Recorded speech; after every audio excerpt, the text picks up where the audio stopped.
오늘은 신실하던 성읍이라는 말씀의 제목을 가지고 하나님의 말씀을 상고하겠습니다. 우리 21절 말씀을 우리 다 같이 한 목소리를 읽겠습니다.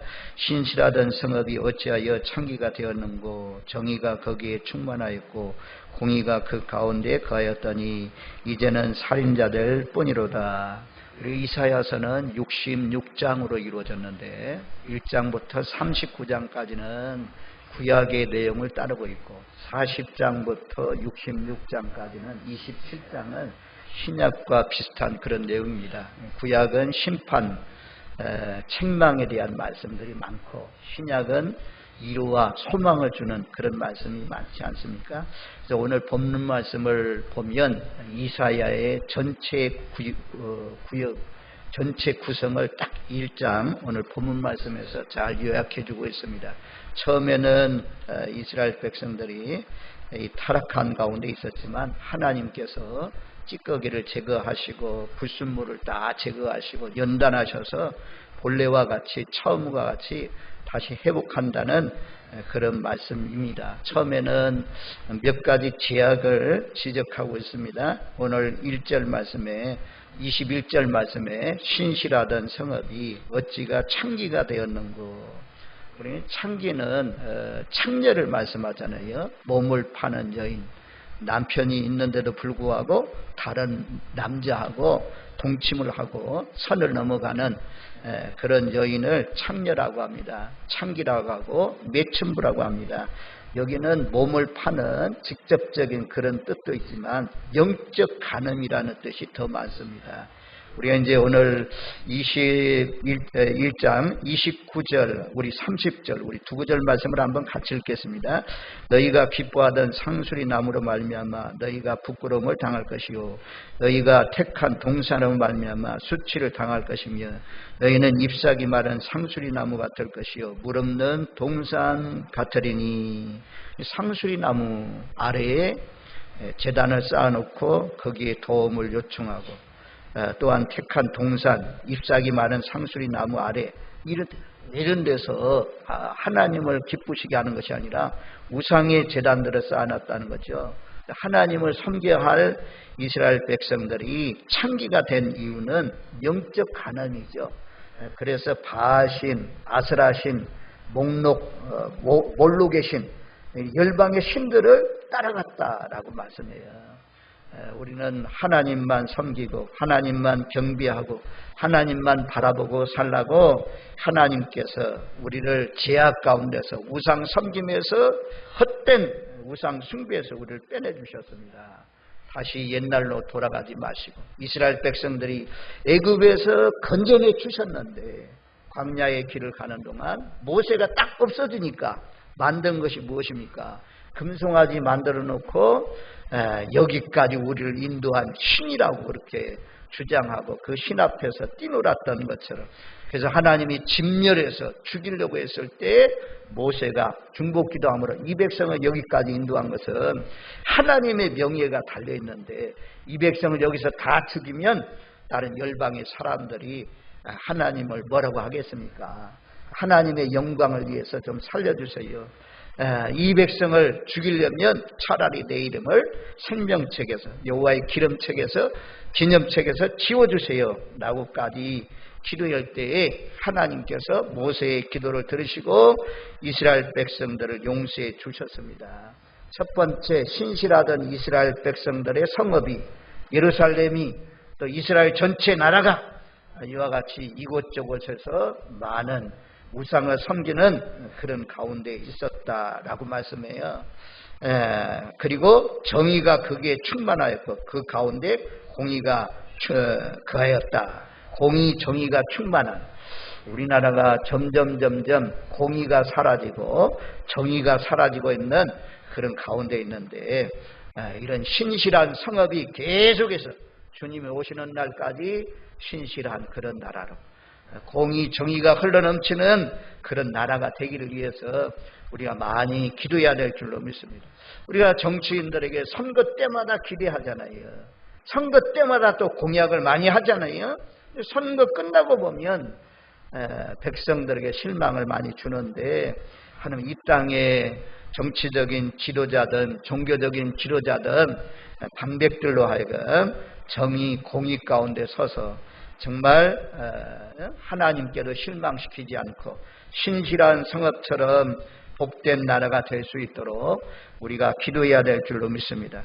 그리고 이제는 살인자들 뿐이로다. 첫 번째는 창기가 되었다 말씀하고, 두 번째는 살인자들 뿐이라 라고 말씀합니다. 이것은 직접적으로 사람을 죽이는 것을 살인이고, 또한 요한 1서 말씀 가운데 보면 뭐라고 말씀합니까? 요한 1서 3장 15절 말씀에 보면 그 형제를 미워하는 자마다 살인하는 자니 살인하는 자마다 영생이 그 속에 거하지 아니하는 것을 너희가 아는 바라. 나는 살인자가 아닙니다. 내가 어떻게 사람을 죽입니까? 이렇게 할 수 있지만 성경은 그렇게 말씀하잖아요. 뭐 간음도 마찬가지예요. 선 넘은 것만 간음이 아니고 예수님께서는 여자를 보고 음욕을 품는 자마다 간음했다라고 말씀하잖아요. 생각에 벌써 이끌려가는 사람, 마음에 벌써 그런 생각으로 끌려가는 사람, 이런 것들이 다 죄악이라고 말씀하잖아요. 그래서 마음에 미운 마음을 품고 살면 우리 사람이니까 사람과의 관계 속에서 왜 미움이 들어올 수 있죠. 이런 것이 둥지를 튀면 안 된다는 거죠. 집을 지으면 안 된다는 거죠. 집 짓기 전에 다 부셔버리고. 내 속에 하나님 미운 마음이 있습니다. 하나님 이 마음을 좀 사랑의 마음으로 바꿔주세요. 우리가 계속해서 축복에 대한 말씀을 보면서 저주의 기도를 살펴봤잖아요. 처음에는 저주의 기도가 나온다 이거예요. 처음에는 막 미운 악한 감정에 쌓여가지고 막 기도하지만 성령님이요, 우리 안에 성령님이 계십니다. 그 성령님께서 우리를 책망하셔요. 우리에게 부드러운 마음으로 회개하고 돌이켜서 사랑의 마음으로 바꿔주십니다. 그래서 사람을 미워하는 것도 죄다. 죄 있는 사람은 영생을 얻지 못한다고 하는데, 세상에 이사야가 활동하던 그 시대에 창기들이 넘쳐나고 살인자들이 넘쳐나는 그런 시대였다라고 말씀합니다. 우리는 거꾸로 우리 마음 가운데 영혼들 사랑하면서 미운 마음 없이 모든 사람을 사랑하면서 사시는 영생이 우리 마음속에 거하는데, 그 영생을 빼앗기지 않고 사시는 저와 여러분들 되시기를 주님의 이름으로 축원드립니다. 아멘. 세 번째 죄악은 내 언은 찌꺼기가 되었고 내 포도주에는 물이 섞였도다. 구약시대에 기록된 하나님의 말씀이지만 마귀는요 거짓의 아비라고 하잖아요. 거짓말장이고 거짓의 아비고, 포도주에 물이 섞였다는 것은 이 가짜라는 거죠. 가짜는 이 속이는 거기 때문에 마귀에게 속한 것입니다. 이 시대가 얼마나 타락했던지 은도 순수하고 깨끗한 보석을 볼 수가 없는 보석상들이 시계를 파는데 반지를 파는데 전부 다 순금이 아닌 것을 판다. 상거래하는 사람들 기름집 눈금을 속일 수도 있고, 또 저울 다는데 상금을 자기 저울이 있는 거죠. 그래서 주머니에 작은 축, 큰 축 가지지 말라, 이런 성경 말씀이 많이 나오잖아요. 그래서 저는 늘 생각해요. 뭐 주유소를 가든 또 고기 사러 가든 뭐 이런 사람들이 속일 수 있다. 속이는 것도 속임 당하면서 사는 거죠. 어쨌든 하나님의 사람들 그런 방법을 통해서 돈을 많이 벌려고 하면 하나님이 쌓아놓았다가 전부 다 의로운 사람들에게 다 나가게 하십니다. 결국에는 하나님이 봐주고 있지만, 봐주고 계시지만 나중에는 한꺼번에 심판할 때가 올 겁니다. 제가 언젠가 한번 얘기한 것 같은데, 우리 마을에 이제 방앗간이, 옛날에 방앗간이 전부 다 있었잖아요. 우리 바로 집 밑에가 방앗간이고 우리 집이고, 이제 그 다음에 이렇게 마을이 구성되어 있는데, 그 방앗간, 우리 농사지, 그때는 이제 쌀 농사가 쥐었죠. 쌀 농사 지어놓으면 방앗간에서 방아를 찢습니다. 또 뭐 좀 멀리 가가지고 방아를 찧어오는 사람도 있고, 이제 대부분 그래도 마을에 있으니까 마을에 가서 방아를 찢는데, 어느 날 청년들이 보니까 방앗간 집에 있는 방앗간 쪽에 방이 있어요. 그 방에를 들어갔더니 방에 이게 이런 짤 나오는 구멍을 하나를 만들어놨어요. 조그맣게 만들었어요. 그래가지고 이 어떤 사람은 그 구멍을 막아가지고 전부 다 쌀 쪄는 대로 그냥 다 주고, 어떤 사람은 조금씩 열어놔요. 아주 미세하게 보이지 않을 만큼 정말 생각하지 않으면 알 수 없을 만큼 그런 쌀이 그리 흐르게 했어요. 이 청년들이 보았으니 동네 청년들이 가만히 있습니까? 그 막 고발을 하고 그냥 정창들이 오고 난리법석이에요. 그러더니 그 집이 이제 마을에서 살 수가 없어가지고 마을에서 결국에는 다른 데로 이사가는 그런 사건이 우리 마을에 있었어요. 그런 것처럼 예수 밖에 있는 사람들은 늘 속이면서 살 수가 있어요. 정직한 사람들을 만나기가 어렵습니다. 세상 사람들이 그렇게 살아가도 우리는 이 복숭아 농사 지으면 그냥 위에만 좋은 것만 있는 것이 아니라 정말 밑에 내려가면 좋은 거 있으면 그런 것이 이제 전부 다 소문나가지고, 요즘에는 인터넷을 통해서 주문해 오는 그런 시대잖아요. 사과든지 무엇이든지 잠깐은 속일 수 있어요. 한두 번은 속일 수 있어요. 그런데 여러 번은 속일 수가 없습니다. 이번에 간증하시더라고요. 정순옥 성에 딱 맞는 설교 제목이네요. 그분은 고기를 사는데 고기를 사면 전부 다 나쁜 것만 골라가졌대요. 사면 고집기자, 아니 당신은 어떻게 해서 그냥 가만히 보고 있었대요. 그런데 이게 한두 번 오는 게 아니야. 계속 오는 단골 손님이 골라가는데 고기 중에 제일 나쁜 것만 골라간다 이거야. 그걸 이제 나중에는 알았다는 거죠. 주인이 알고부터는 똑같은 가격이면 전부 다 주인이 골라가지고 전부 다 좋은 것만 주더라 그러더라고요. 처음에는 속을 수 있어요. 사람들 한번 속았다 하면 다시는 그 집에 안 가잖아요. 다시는 끊어버리잖아요. 그래서 우리가 정직해야 돼요. 공의로워야 된다. 진실해야 된다. 그래야 이 하나님이 기뻐하고, 또 그런 가운데 비록 더디지만 심은 대로 거둔다고 하는 것처럼 30배, 60배, 100배를 거둘 수가 있습니다. 우리 예수 믿는 사람들만이라도 진실해야 될 것을 말씀해요. 이 신실하던, 이 처음에는 진실했던 이 성읍이 창기처럼 살고 살인자들이 많고 전부 다 그냥 찌꺼기 나오고 포도주에도 물이 섞여 있고 이런 진짜를 보기 드문 그런 가운데 있었다. 이런 제약이 넘치는 그런 가운데 있었다라고 말씀하죠.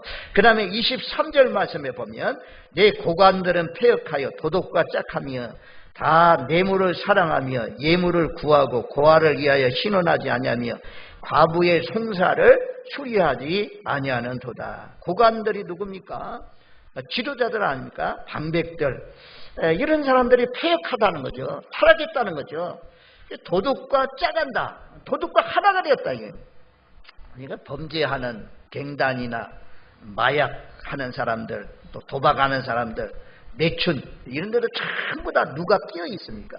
보면 뉴스 보도되면 다 경찰들이 끼어 있잖아요. 그래가지고 경찰과 짝을 해가지고 너 봐주면서 이렇게 도둑질도 하고 매춘 그런 업도 말입니다. 성행하고 술집도 성행하고 이런 것들을 우리가 볼 수가 있습니다. 그래서 이 시대도, 이사야가 살던 시대도 고관들, 지도자들이 패역을 하는 도둑들과 아주 서로 의논하고 서로 눈짓하면서 이것을 통해서 나쁜 일을 하면서 살아가는 그런 시대. 그래서 다 뇌물을 사랑하고 예물을 구하고 뇌물 받고 전부 다 공무원들이 앉아서 뇌물이나 받고 연약한 자들 등쳐먹으면 그 나라가 잘 되겠습니까? 여기 보면 고아를 위하여 신원하지 아니하며 과부의 송사를 수리하지 아니하였도다. 약한 사람, 고아나 과부는 약한 사람이 있는데 약한 사람들이 관원에게 또 법에 호소할 때는 약하니까 좀 당신들이 좀 편들어 줘가지고 이 송사가 올바르게 좀 해주세요 라고 부탁하는데도 불구하고 오히려 돈을 많이 받아가지고 그래서 이 죄 지은 사람을 오히려 의롭다 하시고 또 의로운 사람을 죄인 만드시고 이런 법에 말입니다. 판결을 내려서 어려움을 주었다는 것입니다. 그래서 고아를 신원하지 않고 과부의 송사를 수리하지 않는 그런 가운데 살았다. 고관들, 지도자들, 부유한 사람들, 존귀한 사람들이 뇌물을 사랑하고 예물을 구하고 예물을 찾고 이런 나라는 망할 수밖에 없습니다. 그래서 제가 우리 누가 고관이고 또 높은 자리에 있고 부유하고 그런 사람들 많지 않지만 욥이 평안할 때 어떻게 살았는지 한번 보십시오. 그러면서 욥과 같은 하나님의 사람들이 우리 교회에 많이 일어나기를 바라는 마음입니다. 욥기 29장 12절 말씀부터 보면 욥기 29장 12절 한번 찾아줘 보세요. 욥기 29장 12절 그러면 욥기 29장 12절 말씀에 보면 이런 부르짖는 빈민과 도와줄 자 없는 고아를 내가 건졌음이라. 욥이 평안할 때, 잘 살 때 재앙이 오기 전에 거대한 부유한 사람이잖아요. 동방의 의인이고 동방의 아주 부자 중에 부자입니다. 양떼도 많고 소떼도 많고 낙타떼도 많고 자녀들도 10명이나 거느리고 있었는데 욥이 환란이 와서 그렇죠. 그 환란이 오기 전에 그 부유한 사람은 대부분 교만하거든요. 떵떵머리 소리만 내거든요. 큰 소리만 치거든요.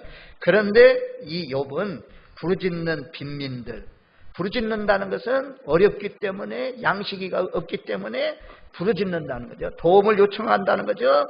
또 도와줄 자 없는 고아들, 이런 사람들을 어려움 속에서 건져내 주시는 그런 일을 했다 그래요. 그리고 13절 말씀에는 망하게 된 자도 나를 위하여 복을 빌었으며 과부의 마음이 나로 말미암아 기뻐 노래하느니라. 망하게 된 자들, 이런 사람들 막 물질 많으니까 도와주는 거예요. 다 쓰러져 가는 사람들, 낙심하고 절망한 사람들 찾아가가지고 도와줘가지고 이렇게 세워주면 그들이 욥을 위해서 얼마나 많이 복을 빌겠어요. 복을 빌지 말라고 해도 복을 빌어주죠. 그리고 과부의 마음이 나로 말미암아 기뻐 노래하였느니라.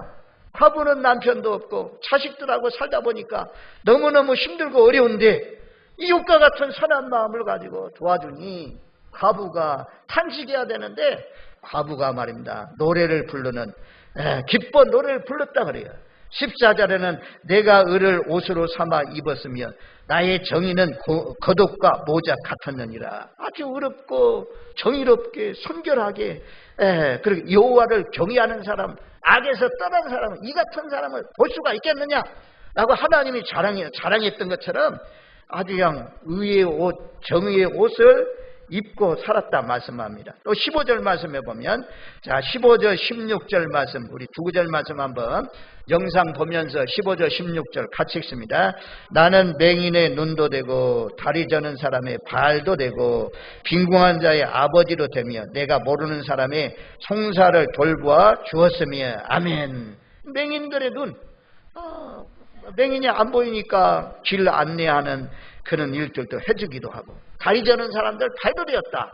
우리 교회도 이제 연세가 많으셔서 휠체어를 탈 수밖에 없는 그런 분들 잘 휠체어를 밀어주고 도와주는 사람들 있잖아요. 이런 사람들이 발 아픈 사람들이 발이 되는 거죠. 절뚝이는 사람들, 그런 사람들이 발이 되었으며 또 뭐라고 말씀합니까? 빈궁한 사람들의 아버지도 되며 고아들의 아버지가 되었다는 거죠. 아버지가 고아들은 아버지 어머니 없으니까 얼마나 외롭습니까?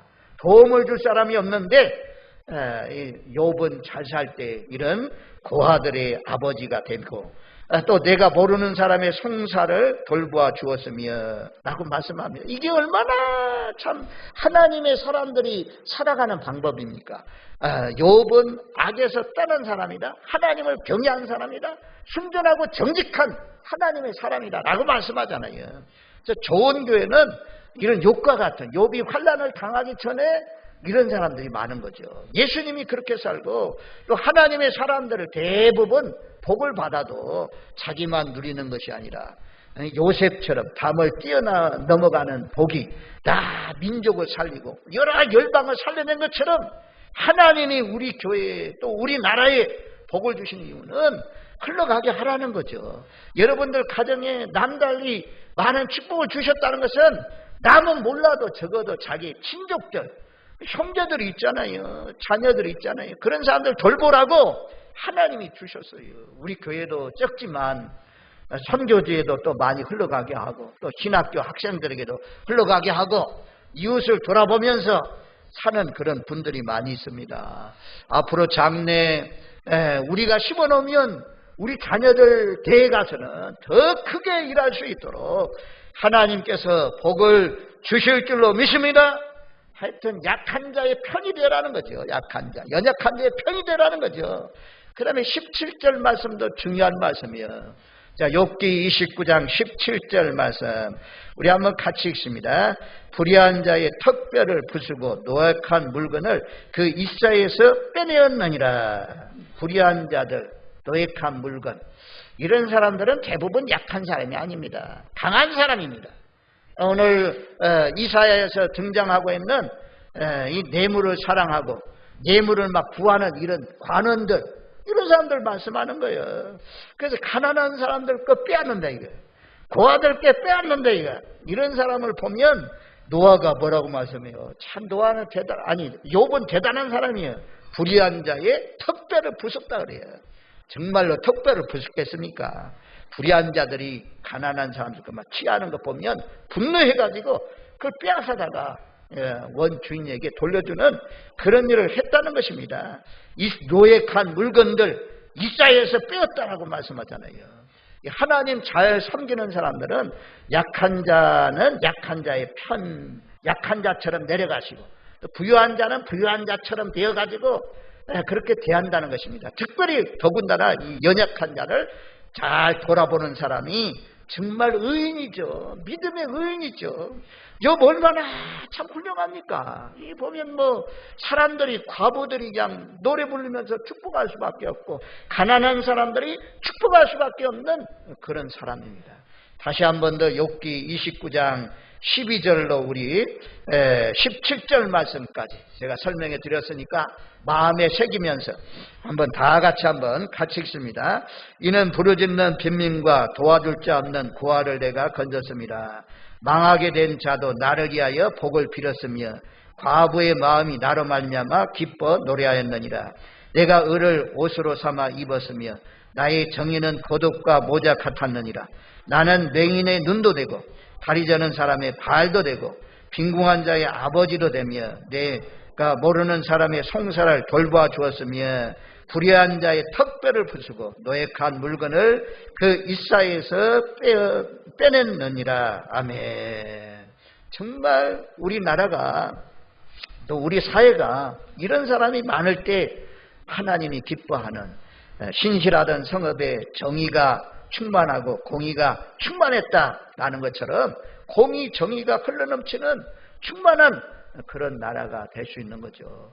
다른 사람은 몰라도 하나님을 믿는 저와 여러분들이 욥처럼 여기 예수님의 마음이잖아요. 예수님의 그림자와 같은 마음이잖아요.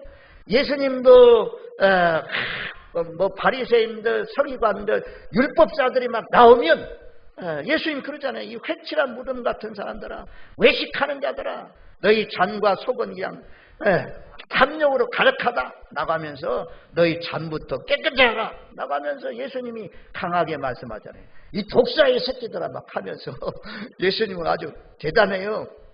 강한 사람들에게도 강하게 말씀했던 것을 우리가 볼 수가 있어요. 우리는 인간적인 본능적으로 강한 사람, 높은 사람, 권세 있는 사람, 이런 사람 앞에서는 다 숙여요. 그리고 연약한 사람, 실제로 도움이 필요한 사람, 이 가난한 사람, 이런 사람은 멸시하고 천대해요. 예수님의 마음이 아니에요. 세상의 마음, 세상의 사람들이 살아가는 방법입니다. 하나님의 사람들은 그렇게 살면 안 됩니다. 오늘 말씀처럼 신실한 성읍, 정의가 넘치고 공의가 넘치는 충만한 그런 나라가 되려면 우리도 여기에 나오는 것처럼 연약한 자들 잘 돌아보고 고아들, 이런 사람들 잘 돌아보면, 가난한 사람들 잘 돌아보면 하나님이 기뻐할 뿐만 아니라 도움을 받은 사람이 얼마나 축복을 빌겠느냐, 얼마나 복을 빌겠느냐 라고 말씀하잖아요. 그래서 아주 이 나라가 공의 정의가 땅에 떨어지고 없고 전부 다 그냥 순수한 물건도 전부 다 가짜가 많고 속이는 것이 많은데 이래서는 안 된다라고 하면서 재판관들도 도둑과 짝하는 그런 가운데 있다라고 말씀해요. 그런데 이제 그러므로 하나님께서 어떻게 합니까? 이런 나라를 24절 말씀을 보면, 자, 24절 말씀 같이 읽겠습니다. 1장 24절. 그러므로 주 만군의 여호와 이스라엘의 전능자가 말씀하시되 슬프다 내가 장차 내 대적에게 보응하여 내 마음을 편하게 하고 내 원수에게 보복하리라. 이런 이스라엘 백성들의 모습을, 하나님의 나라가, 하나님의 백성들이 이런 것을 볼 때에 전능자 여호와의, 주 만군의 여호와 이스라엘의 전능자가 말씀하시기를 슬프다요. 슬프다. 예수님 슬프대요. 이러면 이렇게 되면 슬프다. 공의 정의가 사라지고 가짜가 많아지고 지도자들이 아주 그냥 도둑과 짝을 하고 뇌물을 사랑하고 이러하면 하나님이 슬퍼한대요. 하나님이 슬퍼한다. 내가 슬프다. 전능자가 슬프다. 주 만군의 여호와가 슬프다. 우리나라가 이렇게 되면 하나님이 슬퍼하는 나라가 되죠. 그리고 누가 원수냐? 이렇게 말씀해요. 내가 장차 내 대적에게 보응하여. 대적이 된다. 이게 하나님의 대적. 이렇게 살면 하나님의 대적이 돼요. 내 원수에게 보복하리라. 하나님의 대적이 되고 하나님의 원수가 되는데 잘 되겠습니까? 하나님이 심판해서, 그래서 내 마음을 시원하게 하겠다라고 말씀합니다. 이렇게 악하게 살면, 이렇게 불의가 넘치는 가운데 살면 주 만군의 여호와 이스라엘의 전능하신 하나님께서 슬퍼하시면서 그 문제를 해결하기 위해서 내가 내 원수가 되고, 내가 내 원수가 되어서 보복해주고, 내가 내 대적이 되어서 보응해준다 라고 말씀. 하나님이 깨끗하게 하겠다는 거죠. 25절 말씀에도 보면 내가 내 손을 내게 돌려 내 찌꺼기를 제물로 씻듯이 녹여 정결하게 하며 내 혼잣물을 다 제하여 버리고. 하나님이 그래서 이스라엘 백성들이 아주 그냥 상수리 나무 아래에서 돌 같은 희한한 돌 밑에서 또 태양을 보면서 달을 보면서 별을 보면서 우상 숭배하니까, 하나님을 떠나고 열방을 따라가니까 하나님께서 25절 말씀을 이루기 위해서 어디로 보냅니까? 북왕국은 망해서 아수르로, 남왕국은 망해서 바벨론 포로로 보냈잖아요. 그래서 잿물을 씻어낸다. 잿물로 씻어낸다는 거죠. 그리고 녹여서 정결하게 한다. 다른 그 현대어 번역 성경에 보면 25절 말씀을 이렇게 번역했어요. 내가 직접 너를 용광로에 넣어 놓으리라. 내게서 찌꺼기를 없애리라. 근데 이거 참 감사할 일이요. 하나님이 악한데도 불구하고, 가짜인데도 불구하고, 도둑과 짝하며 불의하게 살아가는데도 불구하고 간섭하지 않는 것은 사생자라는 거죠. 더러운 자라는 거죠. 하나님이 하나님의 자녀이기 때문에 하나님께서 이스라엘 백성들 바벨론 포로되어 가게 해서 거기에서 불순물들 다 제거하잖아요. 우상숭배 막 제거할 때는 어떻게 합니까? 큰 우상 세워놓고 여기에 절하지 않는 사람은 풀무불에 던져 넣는다.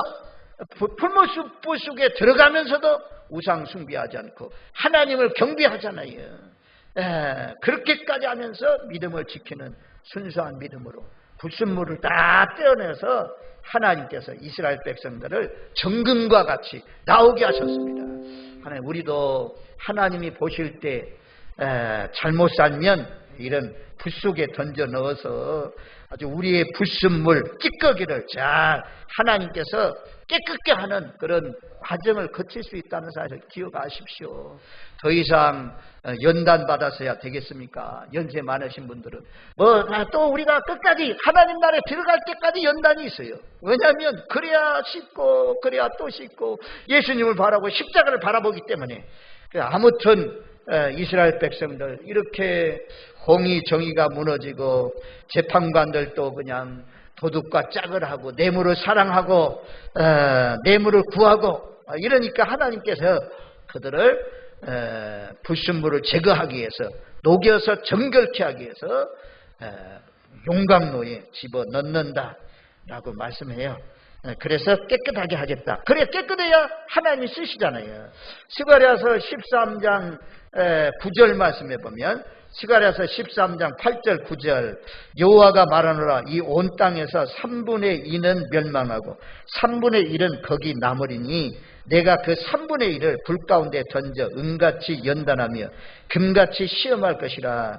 그들이 내 이름을 부르리니 내가 들을 것이며 나는 말하기를 이는 내 백성이라 할 것이요 그들은 말하기를 여호와는 내 하나님이시라 하리라.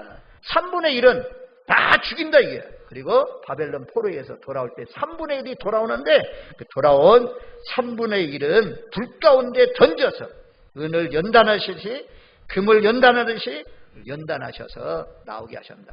그래서 이제 스가랴, 우리가 스룹바벨, 또 에스라, 느헤미야 정말 순수하고 깨끗하게 막 어려우면 금식기도 하면서 그렇게까지 신앙이 회복되어서 돌아온 것을 볼 수 있지 않습니까?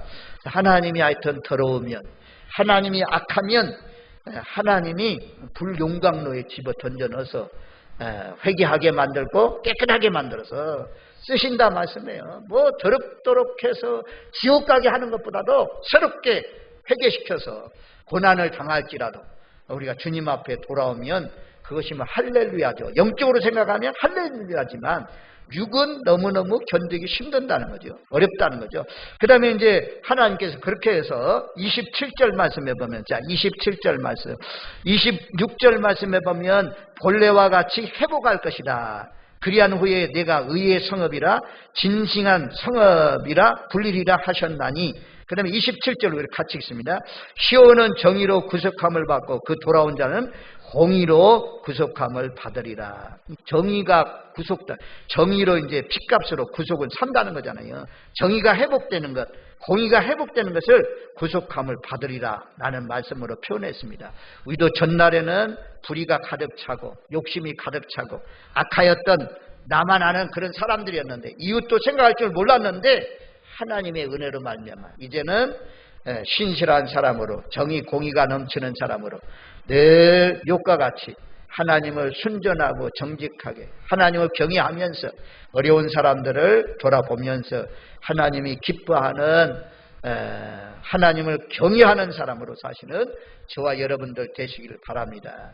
그러면서 28절에는 그러나 패역한 자와 죄인은 함께 패망하고 여호와를 버린 자도 멸망할 것이다. 돌아오지 않는 자가 있다는 거죠. 우리 진펄과 개펄은 아무리 은혜로운 강이 넘쳐 흘러도 진펄과 개펄은 마른 땅은 회복되지 못하는 것처럼 아무리 은혜가 넘치는 곳에도 뚜껑 닫아두면 본인이 받아들이지 않으면 그들은 패망한다라고 말씀합니다. 그러나 패역한 자가 되어서 죄인이 되어서 여호와께 버림당하는 멸망한 사람 되지 마시고 우리 모두 다 이제는 본래의 하나님의 형상을 회복해서 신실한 하나님의 사람으로 하나님께 영광 돌리면서 사시는 저와 여러분들 되시기를 주님의 이름으로 축원드립니다. 아멘.